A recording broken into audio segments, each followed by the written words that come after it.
Well, howdy there, Internet people. It's Bo again.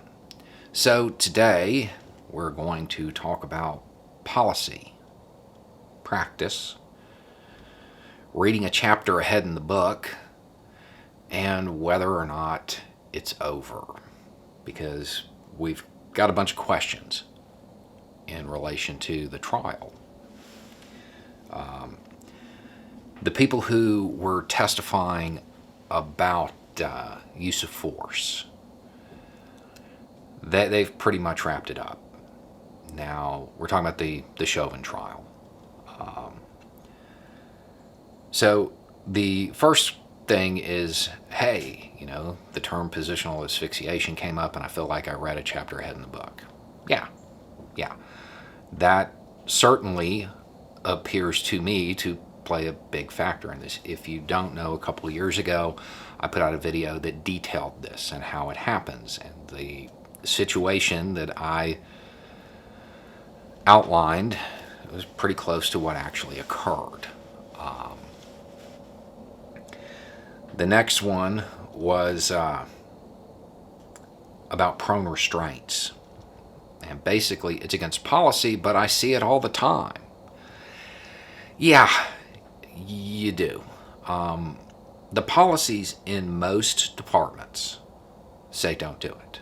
They put limits on it. Basically, in most places, it's like as soon as the suspect is compliant, get them into a different position. In practice, that doesn't really happen.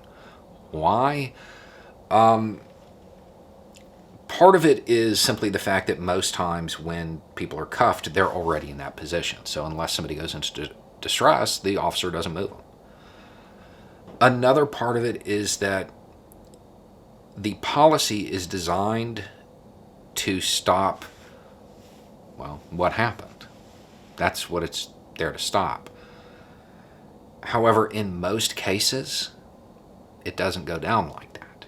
In most cases, just being on your belly and being cuffed, that alone doesn't do it.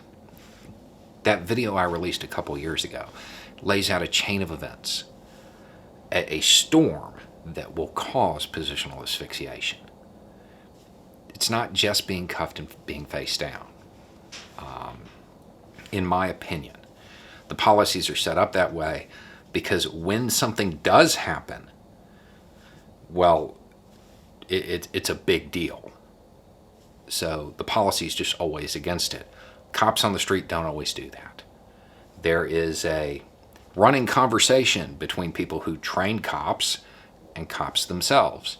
Cops will ask, when are you going to teach what we do out there on the street? And the trainers will ask, when are you going to do what we teach? It's a problem in the culture of law enforcement. One that on this topic, I don't see changing anytime soon. It's ingrained, and I don't see that changing.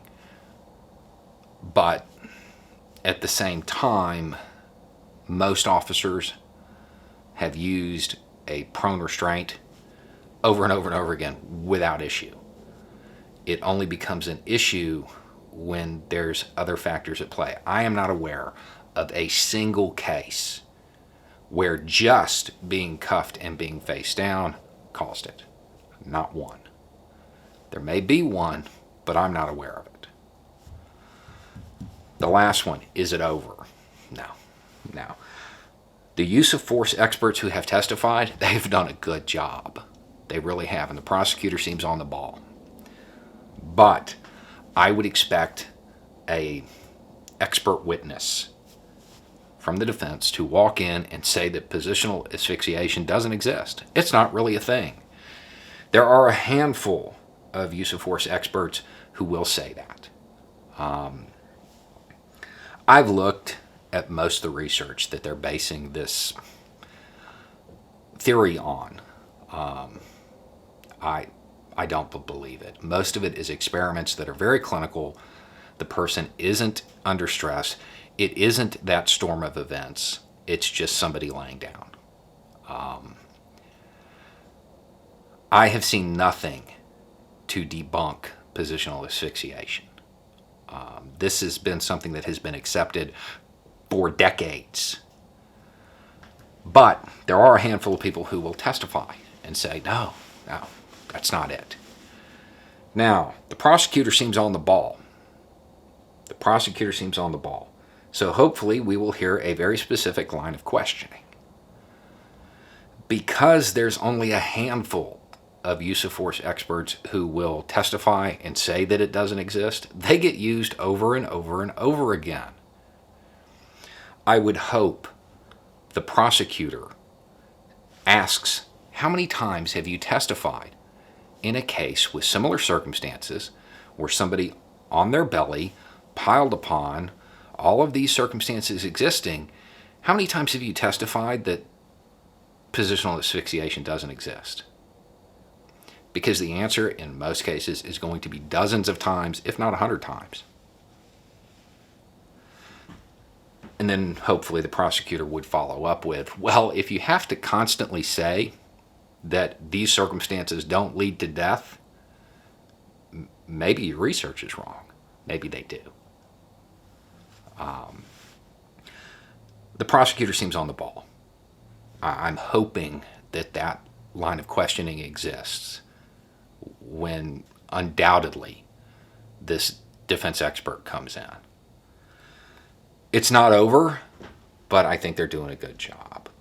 Hopefully the bad apple gets removed. Anyway, it's just a thought. Y'all have a good day.